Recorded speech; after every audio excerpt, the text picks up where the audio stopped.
Abram suas Bíblias em Isaías capítulo 5.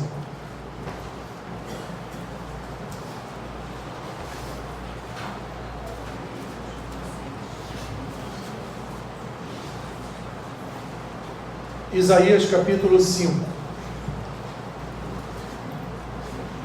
Vamos fazer a leitura do versículo 1 até o versículo 7.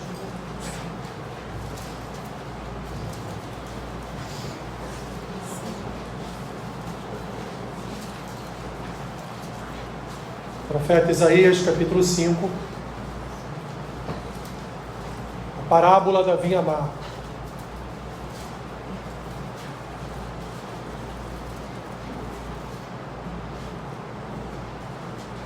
Amém?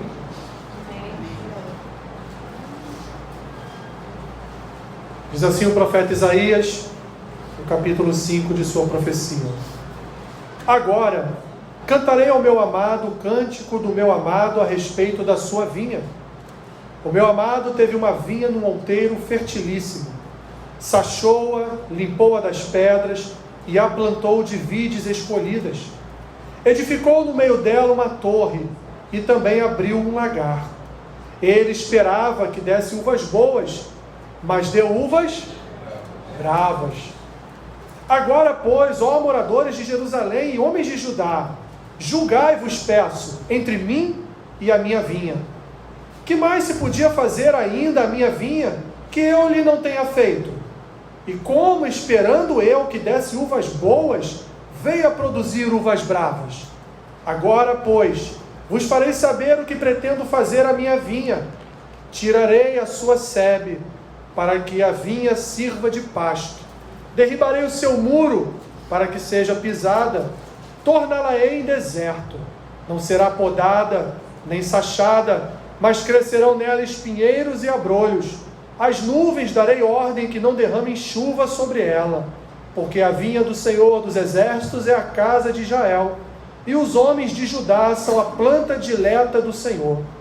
Este desejou que exercessem juízo, e eis aí quebrantamento da lei, justiça, e eis aí clamor.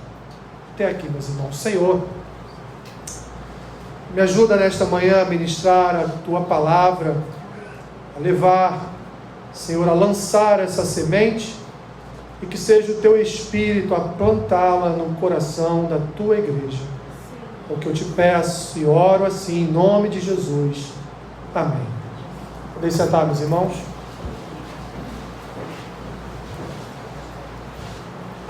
Eu li esse texto diversas vezes e foi um texto que falou ao meu coração, e eu tentei entender um pouco o contexto e o contexto desse texto, não só à luz de Isaías, mas também à luz dos nossos tempos, dos nossos dias. Em determinado momento, meus irmãos, veio uma lembrança à minha mente. Quando alguns amigos nós frequentávamos os galhos de goiabeiras. Você já frequentou algum galho de goiabeira na sua infância? Certamente, né? Quantas vezes?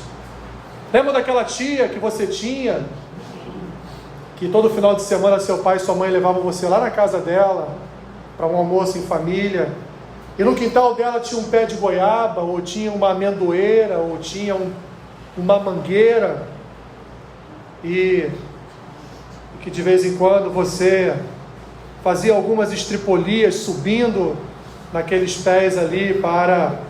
Você fez, eu sei que você fez.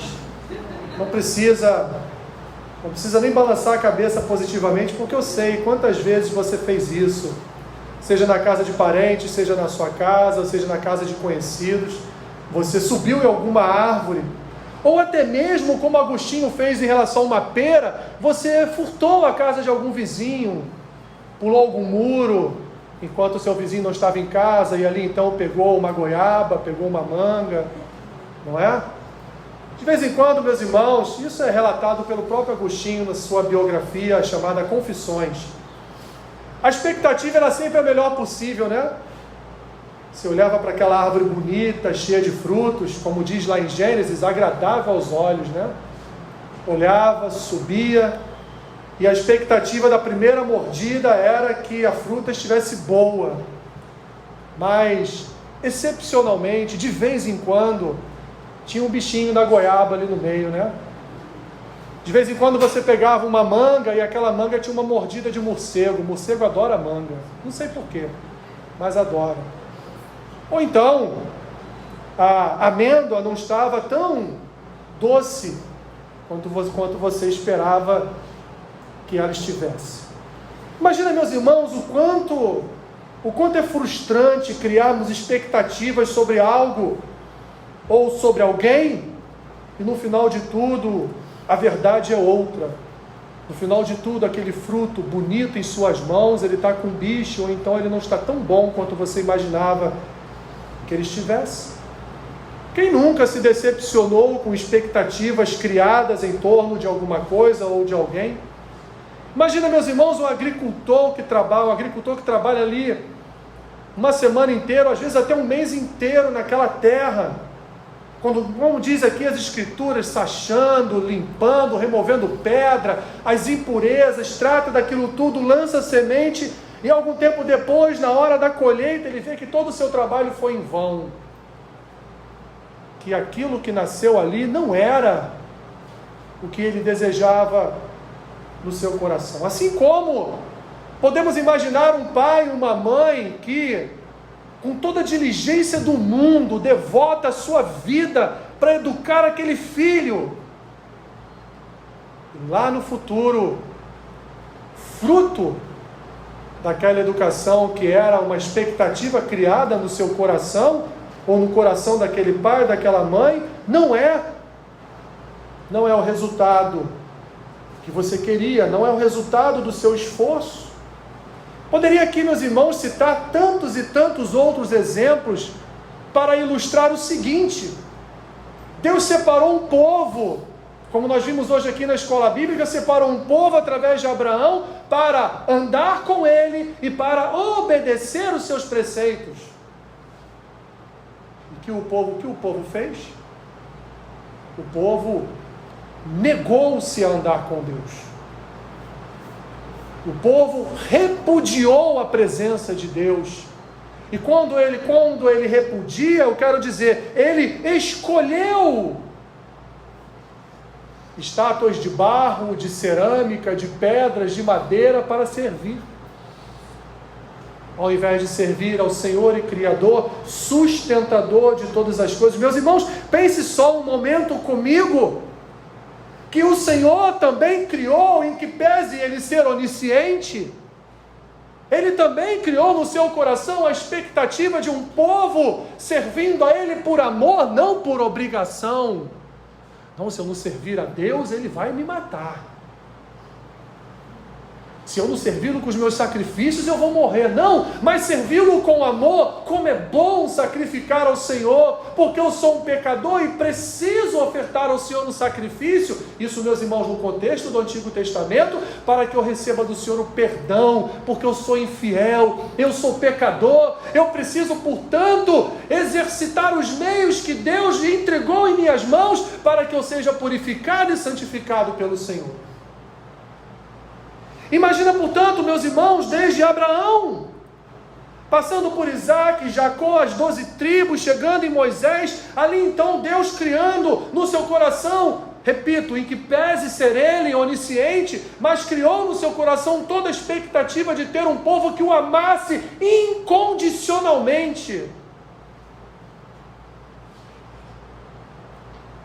E o que ele descobre, meu irmão e minha irmã, no fim de tudo, é que quando ele subiu na árvore, o fruto estava podre. Porque Deus sobe em árvores, meus irmãos.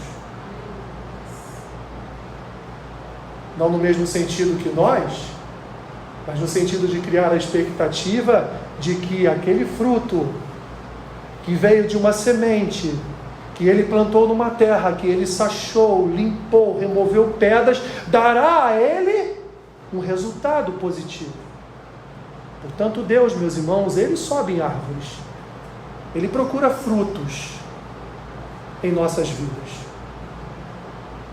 O Senhor, meus irmãos, separou um povo, purificou esse povo através de sacrifícios e festas solenes, que vemos no Antigo Testamento, principalmente a partir de Moisés em diante, é uma série de rituais, de sacrifícios e de festas solenes para engrandecer o nome do Senhor, para glorificar ao Senhor, mas também como meio de purificação do povo, como um meio de santificação daquele povo.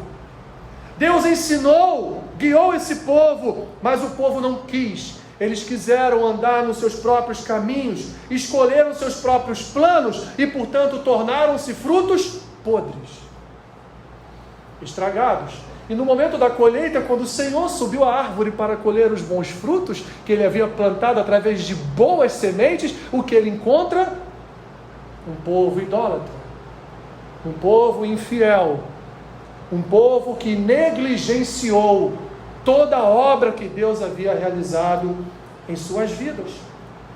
Esse texto de Isaías, meus irmãos, ele, de forma extremamente até educada, poética, através desse cântico, ele vai retratar resumidamente a história desse povo, ou seja, em poucas palavras, em apenas 7 parágrafos, ou em nosso tempo, 7 versículos, Isaías retrata exatamente o que aconteceu entre Deus e o povo. Deus preparou, limpou, purificou e o povo negligenciou toda a obra do Senhor. A sua mensagem inicial, lá no início da sua profecia, é uma mensagem de julgamento. No capítulo 1, do versículo 10 ao 17, não precisa abrir, é só eu estou fazendo uma remissão. Isaías vai dizer que Deus não aceitava mais o culto do povo, porque era um culto idólatra, não era o culto que Deus havia, através de tantos homens, ensinado o povo a cultuar. No entanto, no decorrer da profecia, vamos ver, meus irmãos, ainda no capítulo 1, a partir do versículo 18, 19 e 20, nós vamos ver que este mesmo povo pecador, infiel, idólatra, recebe de Deus um convite da graça. Deus diz para eles, através do profeta: arrependam-se dos seus pecados e tornem para Deus. A profecia ela vai prosseguir, meus irmãos, com mais juízos. Isaías proclama um futuro de julgamento, um futuro onde Jerusalém, Judá, seria lançada nas mãos dos seus adversários. Mas Isaías, meus irmãos, ao mesmo tempo em que ele proclama um juízo, em que ele proclama um julgamento, ele também proclama uma salvação futura, ele proclama uma redenção futura, ele proclama, meus irmãos, que haverá um remanescente deste juízo divino, um remanescente deste povo que nunca mais iria idolatrar. E de fato, quando nós vemos a partir do contexto de Esdras, de Neemias, nós vamos ver um povo que sai do cativeiro e um povo que não idolatra mais. Muito pelo contrário, tornam-se extremamente legalistas, exatamente para não fugirem da lei de Deus. E agora, meus irmãos, então no capítulo 5, o que Isaías faz? Ele justifica por que Deus iria julgar aquele povo. E ele traz essa justificativa através de uma canção, meus irmãos, no molde de uma parábola. E essa parábola, meus irmãos, numa primeira leitura você não percebe tanto. Mas se você fizer uma quinta, uma sexta, uma sétima leitura, você vai perceber o que eu vou dizer agora. Esta parábola é um apelo desesperado de Deus pela atenção do seu povo. Imagine vocês que o Senhor que criou, cuidou, tratou, ensinou e protegeu todos aqueles anos, ele ainda chega no final de tudo, recebe a infidelidade do seu povo, recebe de volta a idolatria do seu povo, mas mesmo assim ele olha para o seu povo como seus filhos, como sua nação, como um povo que ele escolheu para andar com ele. E o que Deus tem? Misericórdia, piedade e graça. E ele, através do profeta, através desse cântico, através dessa parábola, ele então envia ao seu povo um recado de que, olha, estou apelando para que vocês se voltem para mim, estou apelando para que vocês deixem de lado a idolatria, deixem de lado o serviço a deuses estranhos, ao paganismo, e se voltem para mim, porque afinal de contas a semente que eu lancei, ela era uma boa semente, a terra onde eu plantei essa semente era uma boa terra, pois eu mesmo purifiquei, eu mesmo santifiquei, eu mesmo limpei de todas as impurezas. Mas ainda assim, meus irmãos, o povo não ouviu a sua voz. Ele separou um povo por seu amor incondicional, e o que ele esperava desse povo, um mínimo de retribuição, na forma de obediência, de gratidão e de serviço, através das suas vidas, através de exemplos, através de ser ali sal e luz para as nações. Embora, meus irmãos, Deus tenha feito tudo por este povo, a resposta ainda assim foi idolatria e desobediência. O que restava então a Deus, meus irmãos? Qual tipo de disciplina Deus usaria para com o povo? Se o convite para boas festas não estava resolvendo, se o convite da graça não estava resolvendo, o que iria resolver a sua questão com o povo? Só o julgamento. Não haveria outro método que Deus pudesse aplicar ao povo. E ao longo da história, até chegarmos aqui em Isaías, Deus já vinha dando sinais claros de que um grande julgamento estava a caminho, de que um grande juízo estava a caminho. Dito isto, meus irmãos, esta breve introdução e contextualização do que quer dizer esta passagem de Isaías, o que nós podemos extrair daqui como ensino para as nossas vidas? O que nós temos a ver com uma história que aconteceu há tantos mil anos atrás? O que temos a ver com a história de um povo há tantos mil anos atrás? O que temos a ver, meus irmãos, com a profecia de Isaías? Qual a relação que temos com esta profecia? Qual a relação que nós temos com o que o profeta estava dizendo lá para o povo? O que ele pode estar dizendo para nós nos dias de hoje?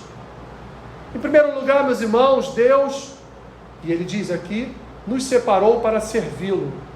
Olha o que ele diz nos versículos 1 a 3, fazendo uma releitura. Agora cantarei ao meu amado o cântico do meu amado a respeito da sua vinha. O meu amado teve uma vinha num outeiro fertilíssimo. Sachou-a, limpou-a das pedras e a plantou de vides escolhidas. Edificou no meio dela uma torre e também abriu um lagar. Ele esperava o quê?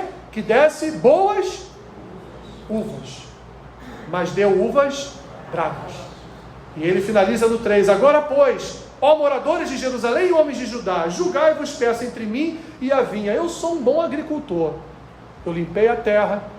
Peguei, ele vai dizer aqui, eu peguei as melhores vides escolhidas a dedo, e plantei nessa terra que eu mesmo limpei. Tempos depois, quando eu vou lá pegar uma uva para experimentar, a uva está podre. A uva está estragada. Deus abre os braços e pergunta ao povo: e agora? O que vocês querem que eu faça por vocês? O que tenho mais eu para fazer por vocês? Deus, meus irmãos, chamou aquele povo para servi-lo. Deus chamou aquele povo para adorá-lo.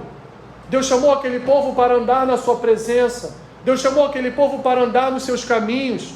Deus chamou aquele povo para um relacionamento, porque Deus quer relacionar-se com o seu povo. Deus quer um relacionamento com a sua igreja. Deus quer um relacionamento com o seu povo.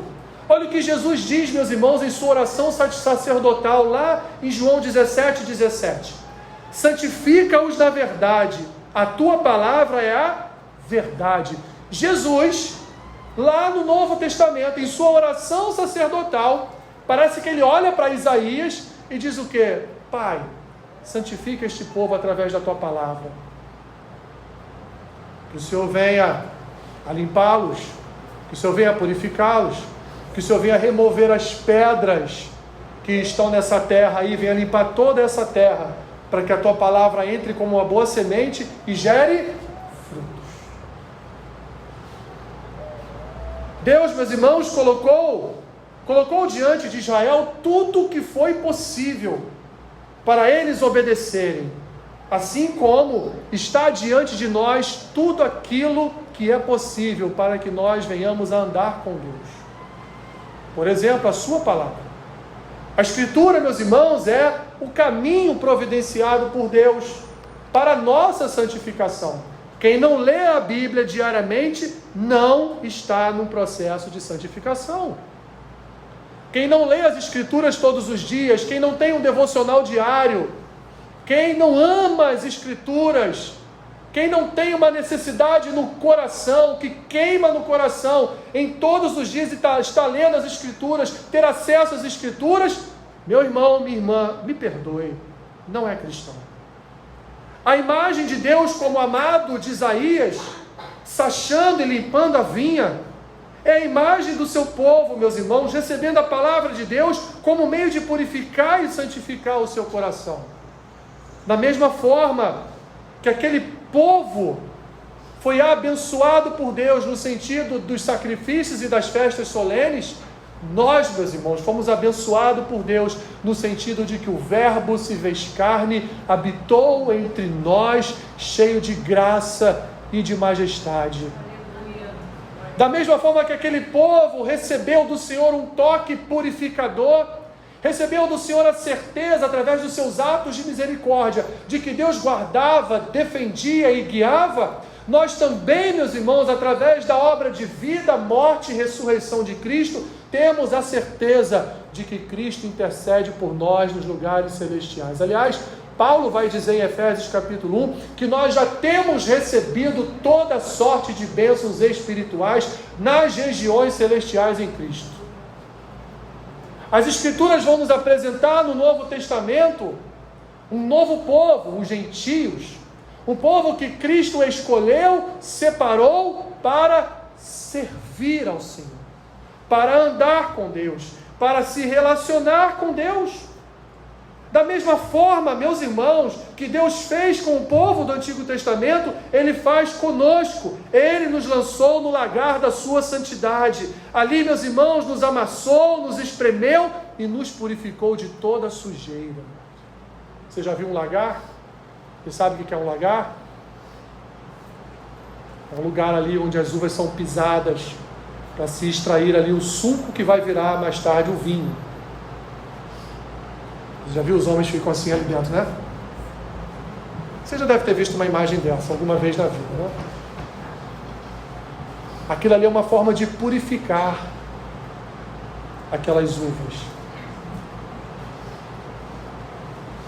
No entanto, meus irmãos, muitos não querem passar por esse processo doloroso. Muitos não querem passar por esse processo árduo de se relacionar e servir a Deus. Em segundo lugar, meus irmãos, Deus já fez tudo por nós.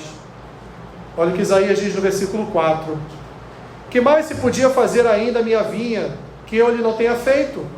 E como esperando eu que desse uvas boas, veio a produzir uvas bravas. Paulo em Romanos capítulo 8, versículo 32, Paulo vai provar que Deus já fez tudo o que poderia fazer por cada um de nós. Olha o que Paulo diz lá, Romanos 8, capítulo 8, versículo 32. Aquele que não poupou o seu próprio filho, antes, por todos nós, o entregou. Porventura, não nos dará graciosamente com ele todas as coisas?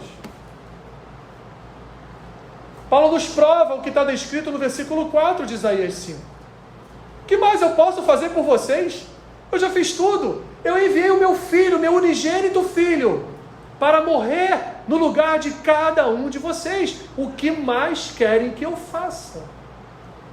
O que mais eu posso fazer? Não há mais nada, meu irmão, minha irmã, que Deus venha a fazer, porque tudo o que Ele tinha que fazer foi feito, foi consumado. Ele fez, enviou o Filho, cumpriu as promessas registradas no Antigo Testamento de enviar o seu Filho e ali então ele morrer a nossa morte para que pudéssemos viver a sua vida em nós.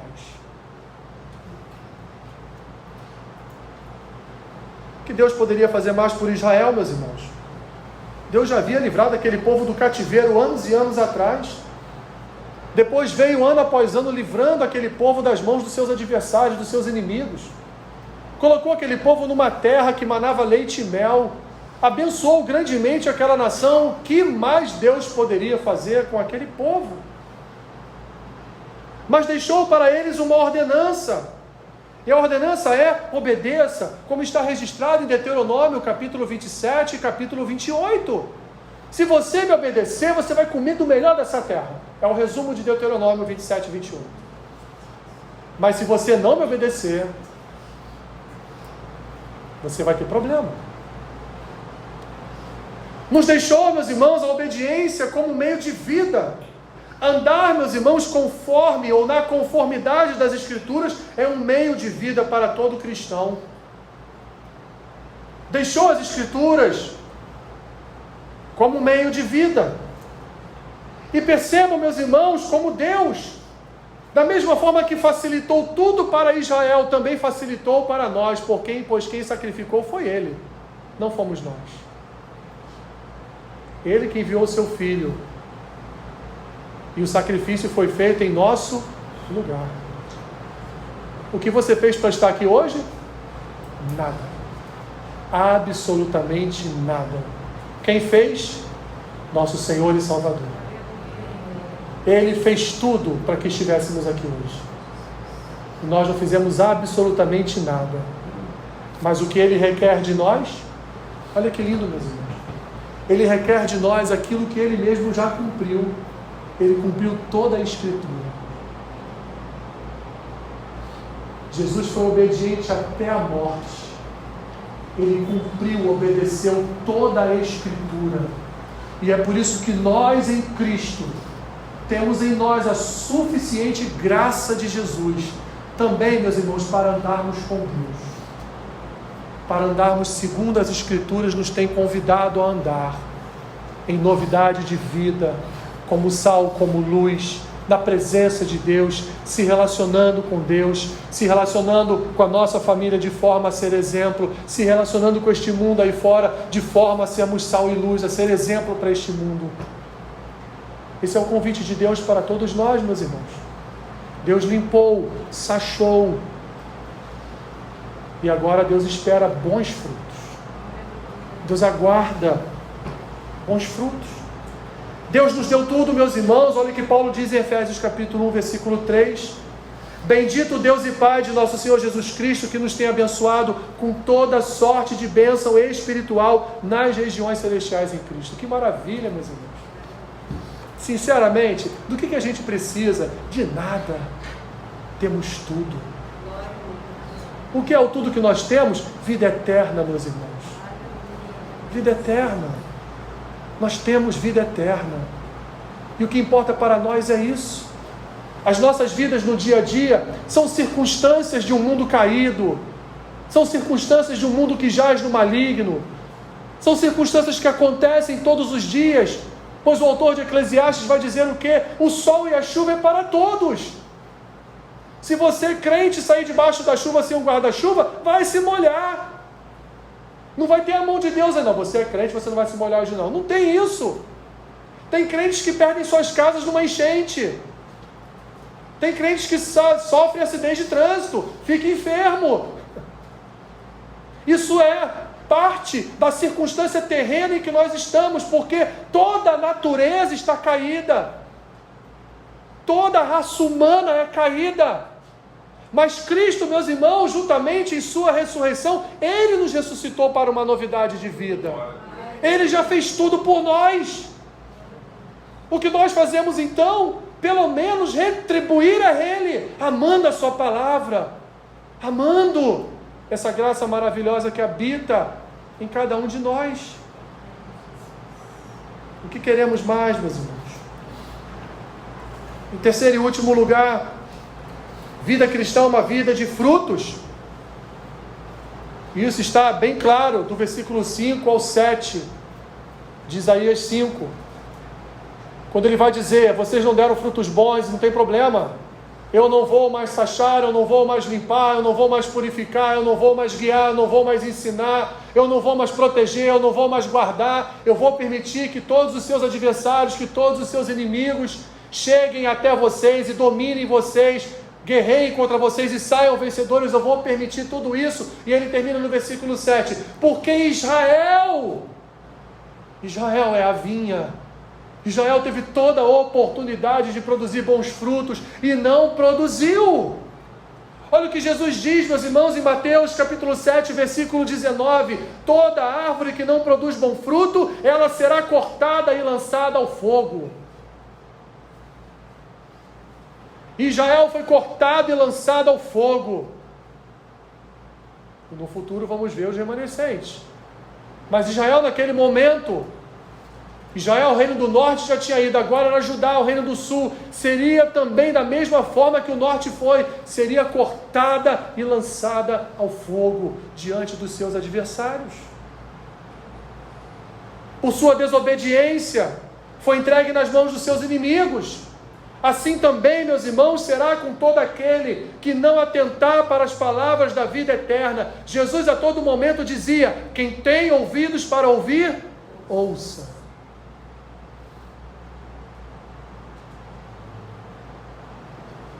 No tempo da colheita, meus irmãos, haverá uma separação, e a palha será lançada ao fogo. A palha que é comparada ao ímpio, lá no Salmo 1. A palha será lançada ao fogo e será consumida no fogo da eternidade, meus irmãos. Deus lançará os desobedientes as suas próprias concupiscências, como expõe Paulo, lá em Romanos capítulo 1, a partir do versículo 18. Não é isso que vocês querem? Então é isso que vocês vão ter.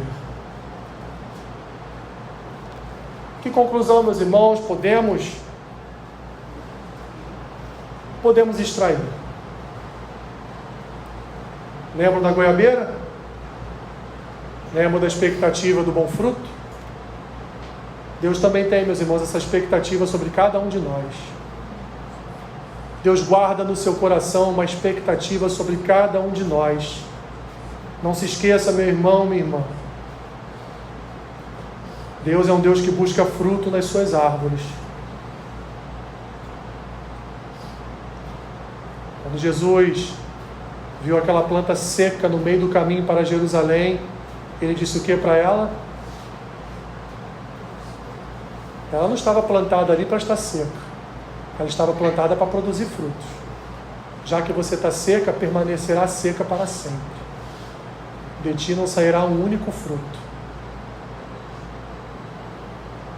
Por isso, meus irmãos, que Ele providenciou para nós todos os meios necessários para que produzíssemos bons frutos. Devemos lembrar sempre que Deus nos separou para servi-lo, e Ele já fez tudo que deveria ter feito por cada um de nós. Mas quer saber o melhor de tudo? É que Ele sabe da nossa fragilidade como árvores. Então o que Ele fez? Nos transformou em galhos, em gravetos. E olha o que Ele fez lá em João capítulo 15, para fecharmos. João capítulo 15. Porque Deus nos conhece, meus irmãos, e Ele trabalha na nossa fragilidade também. Ele compreende a nossa fragilidade, Ele compreende quem nós somos. Além de enviar o Filho para morrer em nosso lugar, para nos salvar da morte eterna e para nos dar a eternidade com Ele, Ele ainda, meus irmãos, Ele ainda nos enxertou no seu próprio Filho. Ele ainda nos transformou em ramos, para que fôssemos enxertados na árvore que certamente nunca daria um fruto mau. Na árvore que certamente poderemos subir com toda a tranquilidade do mundo, que o fruto dela é inigualável. João capítulo 15, nas palavras de Jesus, diz assim: eu sou a videira verdadeira, o meu pai é o agricultor.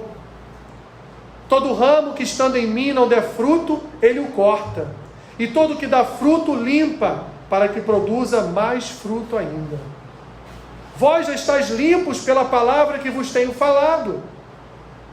Já fomos sachados, já fomos limpos, já fomos purificados. Permanecei em mim e eu permanecerei em vós. Como não pode o ramo produzir fruto de si mesmo, se não permanecer na videira, assim nem vós o podeis dar, se não permanecerdes em mim. Eu sou a videira, vós os ramos. Quem permanece em mim e eu nele, esse dá muito fruto, porque sem mim, nada podeis fazer. Se alguém não permanecer em mim, será lançado fora, a semelhança do ramo, e secará. E o apanham, lançam no fogo e o queimam. Se permanecerdes em mim, e as minhas palavras permanecerem em vós, pedireis o que quiserdes e vos será feito. Nisto é glorificado meu Pai, em que deis muito fruto. Qual é a expectativa de Cristo em relação a nós? Muito fruto, muito fruto, muito fruto. E só assim, dando muito fruto, ele completa: vos tornareis meus discípulos. Discípulo é aquele que, antes de o ser, produzia frutos. Produz fruto, produz fruto. Meu irmão e minha irmã, Deus vai subir na tua árvore para colher fruto. Deus vai subir na tua árvore para colher fruto. Qual fruto que nós temos produzido? Qual fruto? Qual fruto que está de pendurado nos galhos da nossa árvore? Na videira verdadeira, Ele nos deu a oportunidade de produzir bons frutos. Deus sobe em árvores e procura bons frutos. Senhor, obrigado por Tua palavra. Somos gratos a Ti, porque ao sermos ministrados por Tua palavra, somos ensinados pelo Teu Espírito a andarmos com o Senhor. Ajuda-nos, Pai, fortaleça-nos, nos ensine até mesmo a produzir bons frutos. Que a Tua casa seja uma casa cheia de árvores frondosas, que alimentem e alimentem. É o que te pedimos nesta manhã, em nome de Jesus. Amém.